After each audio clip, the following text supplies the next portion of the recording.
Assalamualaikum warahmatullahi wabarakatuh. Salam sejahtera teman-teman. Semoga selalu diberikan kesehatan. Untuk hari ini dan dua pertemuan selanjutnya, kita akan bahas tuntas terkait listening. Dan ini adalah turunan dari skill awal yang sangat besar ya. Jadi ini akan spesifik dan kita akan langsung mendemonstrasikannya. Harapannya biar teman-teman bisa langsung melatih skillnya dan juga langsung dapat maksudnya apa. Dan untuk pertemuan kali ini kita akan berusaha memahami tentang makna yang ada di permukaan dan juga struktur dari idenya bagaimana. Untuk bisa memahami itu, kita harus memiliki empat hal ini. Kita harus bisa melakukan empat hal ini. Yang pertama adalah untuk bisa mengetahui fungsi atau tujuan dari pernyataan atau ekspresi tersebut itu apa.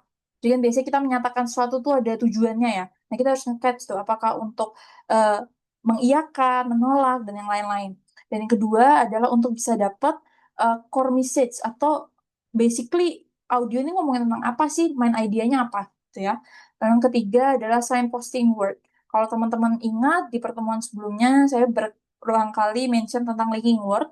Nah, ini juga punya role yang sama. Jadi signposting word itu untuk kita tahu organize dari idenya bagaimana. Apakah dia akan memulai ide baru, berpindah ke ide selanjutnya, atau menutup ide yang sudah dibahas gitu. Yang keempat adalah untuk memahami penjelasannya. Karena ingat kita untuk IELTS nggak cuma perlu tahu katanya, tapi benar-benar harus paham maksudnya apa. Oke, mungkin kita langsung masuk aja ke yang pertama, identifying function. Jadi di sini juga dijelasin bahwa setiap speaker itu pasti ketika menyampaikan sesuatu tuh ada tujuannya dan kita harus dapat tuh apa tujuan yang ingin mereka lakukan gitu. Nah, ini kan kalau teman-teman lihat ada 7 short extracts yang bakal kita dengerin bareng-bareng. Dan ini mungkin bisa teman-teman ulang lagi untuk audionya, karena memang harapannya teman-teman bisa dapat ini secara verbatim. Tapi nanti akan saya langsung tunjukkan jawabannya, karena kita memang harus mencocokkan kata-kata yang hilang ini dengan fungsinya. Tapi kalau teman-teman pengen nge-catch katanya, saya sangat rekomendasi karena itu akan melatih akurasi teman-teman untuk dapat katanya. Baik, langsung kita mulai. Recording 10. 1. What about getting her a new bike? 2. That's right. We arrive on the 22nd of July. 3. That sounds great. Let's do that. 4. I don't think I'd enjoy that one. 5. You said you'd prefer to have the party outside, is that right? 6. Actually, it's just gone up to $250. 7. Now, what about accommodation? Where would you like to stay? Baik, teman-teman yang ingin mendengarkan lagi mungkin bisa diulang lagi videonya untuk bisa dapat secara verbatim ya. Tapi ini kita langsung munculkan jawabannya. Ini jawabannya dan kita harus mencocokkan ini dengan fungsinya. Kita akan lihat fungsinya di sini. Nah, ini untuk nomor 1 kan kita dapat bahwa pernyataan atau ekspresinya adalah what about getting her a new bike? Gimana kalau kita ngasih dia sepeda baru? Nah, dari 8 fungsi ini kira-kira mana jawabannya? Karena kita tahu bahwa dia lagi melakukan sesuatu nih, lagi nge-suggest gimana kalau sepeda? Berarti jawabannya adalah D. Ya. Jadi fungsinya pernyataan ini adalah untuk menyarankan gimana kalau naik sepeda, beli sepeda gitu ya. Yang kedua adalah that's right, we arrive on 22nd July. Ya, itu benar, kita bakal sampai di tanggal 22 Juli. Jadi kan ini adalah confirming. Jadi dia lagi berusaha untuk mengiyakan kita nyampainya tanggal 22 gitu. Lanjutnya nomor 3, that sounds great, let's do that. Mungkin teman-teman kalau ada yang mau coba jawab, tapi jawabannya adalah agreeing, karena dia akan bilang let's do that. Iya, ayo gitu. Selanjutnya untuk nomor 4, I don't think I enjoy that one. Nah, itu berarti dia nge-reject idenya. Karena kan dia nggak ngerasa dia bakal menyenangi atau menikmati hal itu gitu ya. Selanjutnya, nomor 5, you said you'd prefer to have the party outside. Is that right? Ini kan pernyataan is that right itu lagi ngecek sesuatu ya. Jadi kira-kira jawabannya adalah G. Checking information. Selanjutnya, nomor 6, actually, it's just gone up to, berarti dia lagi ngomong nih, actually. Jadi kalau kita juga harus perhatikan ini ya, intonasi nada, karena kadang intonasi nada itu juga menyatakan apakah itu bertanya, apakah dia ingin menekankan sesuatu. Kalau dalam konteks ini, nomor 6 jawabannya adalah B, karena dia membenarkan. Karena mungkin di sebelumnya dibilang kalau harganya segini, tapi dia tiba-tiba membenarkan, sebenarnya dia lagi naik nih harganya gitu. Berarti dia lagi correcting, yang B. Selanjutnya, nomor 7, now, what about accommodation? Nah, dia kayak bilang, sekarang gimana kalau tentang akomodasinya? Jadi dia sedang berpindah ke topik yang lain. Jawabannya F, moving to a new topic. Nah, 8 fungsi ini, walaupun yang tadi nggak kepilih, opsinya adalah showing anger ya, tapi secara general fungsi-fungsi ini yang biasanya sering muncul untuk IELTS, terutama kalau kita ngomongin tentang conversation. Walaupun bisa jadi yang monolog itu juga biasanya punya fungsi-fungsi sendiri. Nah, ini teman-teman bisa sangat memperhatikan yang seperti ini untuk IELTS. Oke, selanjutnya adalah untuk identifying main idea. Mungkin kita langsung aja. Nah, untuk identifying main idea ini, kita langsung masuk ke part 4 ya. Jadi part 4 di IELTS itu biasanya memang yang paling susah karena dia bentuknya lecture, dia monolog dan sangat akademik. Jadi teman-teman mungkin akan beberapa kali mengulang audio ini jika teman-teman memang ingin melatih skillnya.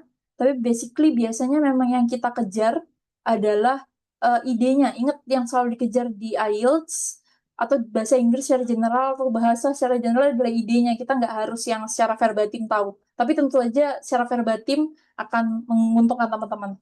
Dan ingat kalau di IELTS sekarang kita punya 30 detik untuk membaca.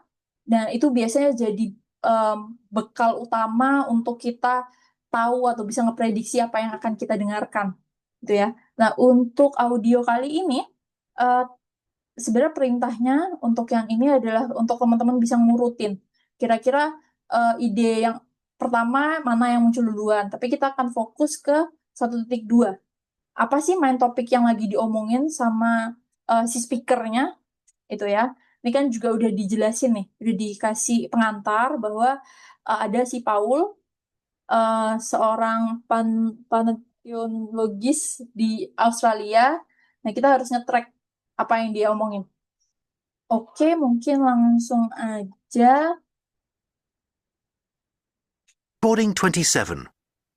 Good morning, everyone. My name is John, and I'm a paleontologist.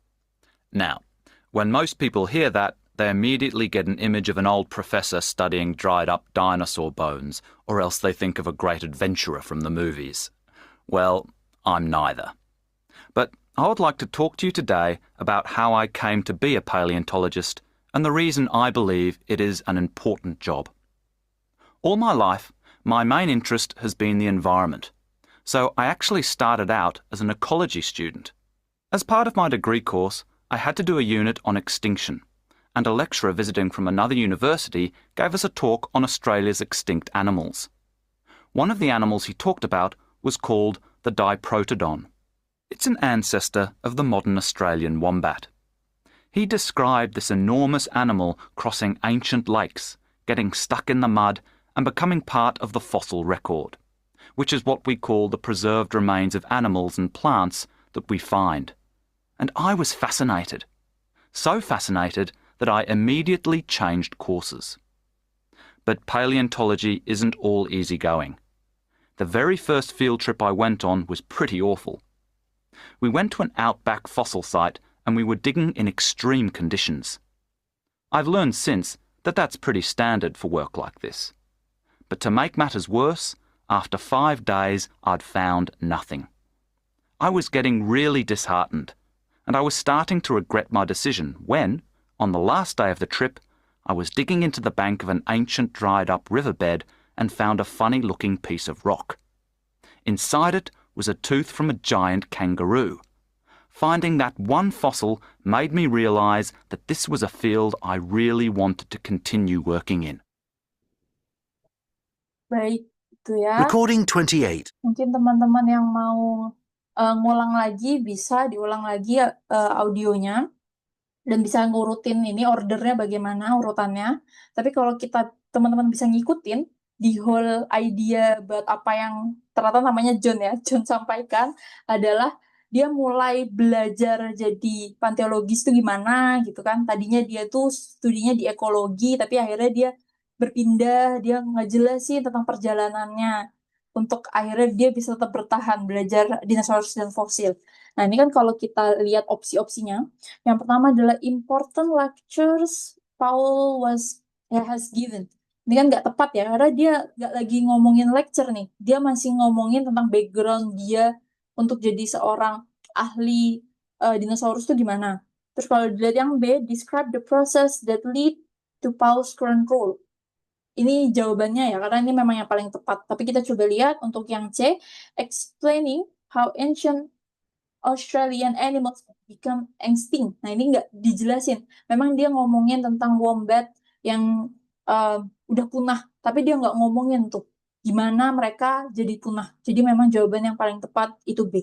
Jadi itu ya, the whole idea about getting main ideas adalah kita tuh tahu apa sih yang mereka lagi omongin. Ini yang sangat dasar di listening, walaupun ada beberapa pertanyaan yang nanti akan fokus secara spesifik informasi tertentu. Tapi untuk kita dapat general idea ini lagi ngomongin apa, itu juga sangat penting. Oke, mungkin kita langsung lanjut di signposting. Oke, jadi signposting seperti yang sudah saya sampaikan sebelumnya, basically adalah untuk ngelihat apakah bagaimana perpindahan organize gitu ya dari idenya, apakah dia membuka, berpindah atau menutup sesuatu. Nah, ini kita akan dengerin di 31 ini kita akan dengerin 6 kayak tadi ya, short extract. Harapannya nanti teman-teman juga bisa dapat word by word. Nanti kita akan nyocokin apakah dia cocok sama yang mana dari 3 opsi ini. Mungkin kita langsung dengerin. Recording 31. 1. OK, let's move on to the late 19th century, when a great deal of changes were taking place. 2. Now, first of all, I wanted to give you some background information. 3. So, let's have a look at some possible reasons for this. 4. And finally, I'd like to talk about some future projects. 5. So, what conclusions did we reach? 6. I'll begin by explaining what this machine can do. Oke, sekali lagi teman-teman nanti bisa coba dengerin ulang kalau mau dapat secara verbatim word by word apa yang tadi hilang gitu ya untuk memenuhi yang kosong ini. Kita langsung lihat aja. Coba ada di sini. Oke. Nah, ini yang pertama itu kan let's move on to ini. Berarti kan dia mau berpindah ide. Berarti dari A, kalau yang A itu adalah memulai topik baru, yang B adalah change to a new topic, terus yang C adalah untuk menutup gitu ya. Jadi kalau kita lihat karena dia bilang let's move on, berarti berpindah.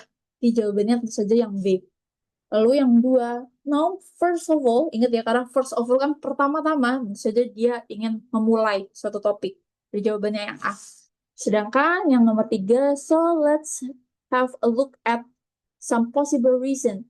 Let's have a look at. Nah, di sini dia berusaha untuk berpindah. Karena kan dia udah berpindah idenya ya. Mungkin tadinya dia ngomongin masalahnya, terus dia ngomongin apa possible reason dari masalah ini. Kayak gitu. Terus yang keempat, and finally, I'd like to talk about, karena and finally, berarti kan dia sedang berusaha menutup sesinya gitu ya, dengan udah ngomongin tentang apa rekomendasi yang bisa dilakukan gitu. Jadi jawabannya yang to finish off a topic. Selanjutnya yang 5, so what conclusions did we reach? What conclusion? Apa kesimpulan yang kita dapatkan? Kalau udah masuk kesimpulan, berarti kan udah berusaha menutup obrolannya ya. Berarti yang C. Selanjutnya, terakhir, I'll begin by explaining. Berarti dia akan memulai, karena kan dia begin, gitu ya. Berarti jawabannya yang A. Itu ya, jadi sign posting word itu tuh kita harus bisa mengidentifikasikan kata atau ekspresi apa, kapan dia memulai sesuatu, dia berpindah ke ide selanjutnya. Dan ini biasanya sangat penting utamanya untuk part 4, karena part 4 itu monolog dan sangat panjang, sangat akademik. Jadi teman-teman memang harus bisa dengar tuh aba-abanya apakah dia udah pindah topik atau masih di situ.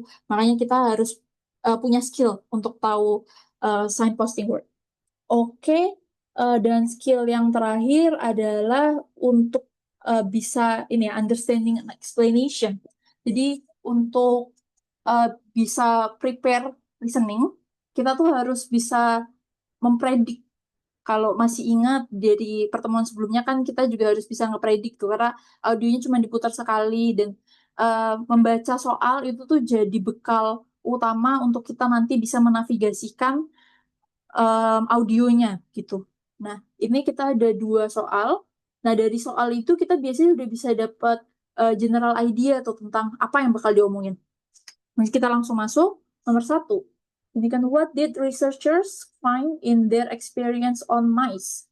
Ini kan apa yang si peneliti itu temukan di eksperimen di mice. Mice itu mencit ya, tikus. Berarti ini kan the talk is most likely about research done on apa? Mice. Karena kan research-nya dilakukan kepada mice. Terus the talk will probably mention. Nah, ini kita bisa lihat dari opsi-opsinya. Kita udah bisa ngepredik nih. Yang pertama, a lack of exercise made them appear older. Berarti kata kunci di sini adalah exercise. Bahwa kalau kurang olahraga itu bakal bikin si mencitnya itu jadi kelihatan lebih tua. Yang kedua, yang B, their cells remain the same as their age. Nah, ini kata kuncinya adalah cell. Karena selnya bakal tetap sama walaupun mereka tambah tua. Selanjutnya yang C, their cell were unaffected by changes in diet. Nah, kalau ini karena nggak mungkin sel lagi, kata kunci yang ini adalah diet. Nanti kita ingat kalau di IELTS kita nggak bisa selalu berpatokan sama kata, karena biasanya katanya di parafrase. Jadi memang pastikan kita nge-catch tuh idenya tentang apa. Jadi di sini kata kuncinya atau ide utamanya adalah yang pertama terkait exercise, selanjutnya terkait cell, dan juga terkait diet. Ini nanti mungkin bisa jadi bekal teman-teman untuk ngikutin audionya. Selanjutnya yang nomor 2, ini what new discovery have scientists made about pigeons?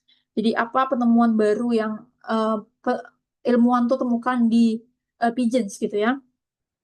Nah, ini kan kita bisa lihat during this talk we'll probably hear about what we already know about apa? About teman-teman bisa coba jawab sendiri. As well as some apa-apa information. Oke. I need to listen for whatever pigeon use the apa-apa. Nah, ini kita bisa lihat once again dari opsi-opsinya ya, A, B, C. Yang A itu they use the Earth's magnetic field to navigate. Berarti use ini ya, Earth magnetic field. Or their apa nih? Their big play an important role while flying. Big itu paruh ya. Selanjutnya ataukah or to stop them getting lost. A part of their ear help them to find a way. Berarti ini part of their ear. Itu. Jadi kita udah dapat bekal nih. Kalau yang pertama adalah ngomongin tentang eksperimen di mencit, apa temuan terbarunya, terus yang kedua tentang pigeon, apa yang kita dapat gitu ya, penemuan terbaru apa dari si pigeonnya. Oke, mungkin kita langsung dengerin aja audionya. Recording 30. 1. We've recently been doing some research involving mice. We were trying to find out what causes the cells in our body to age. Is it linked to diet or exercise? What we found was that if we allowed the mice no exercise, their cells deteriorated fairly rapidly, giving them a prematurely old body. The mice that did exercise showed less change in their cell structure and so seemed younger. 2. Oke, kita We've bahas known for sedikit itu. Nah, tadi kalau teman-teman bisa ngikutin, dia memang mention tentang diet dan exercise, tapi pada akhirnya memang obrolan paling banyak ngomongin di exercise. Dan diomongin tuh kalau mice yang sering exercise, itu tuh mereka nggak bakal kelihatan terlalu tua. Jadi jawabannya yang kata kunci terkait exercise adalah di A. Di jawabannya adalah a lack of exercise made them appear older. Teman-teman kalau masih nggak yakin, bisa didengerin lagi audionya, bisa teman-teman perhatikan perpindahan idenya, karena itu memang biasanya jadi kunci itu. Karena ide itu pasti pindah-pindah, kita harus ngikutin mana yang memang itu yang akurat. Dan itu mungkin nanti di pertemuan selanjutnya untuk kita tahu bedanya atau distraktornya tuh di listening tuh apa aja gitu ya. Kita lanjut di nomor 2.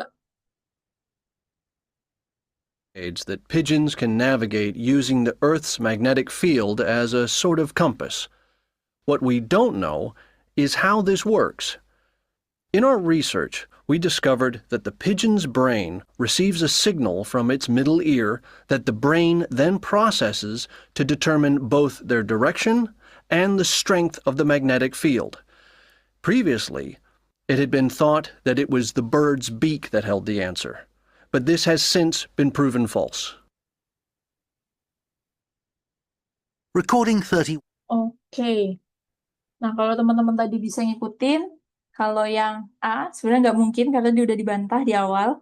Yang B itu juga udah dibantah di akhir. Kalau itu proven wrong, berarti jawabannya udah bukan. Nah, berarti jawabannya C. Silakan teman-teman menemukan argumentasinya. Jadi memang di IELTS itu kita juga cara exercise kita nggak hanya tentang menjawab ya, tapi bagaimana kita bisa mengargumentasikan jawaban kita, merasionalisasikan jawaban kita.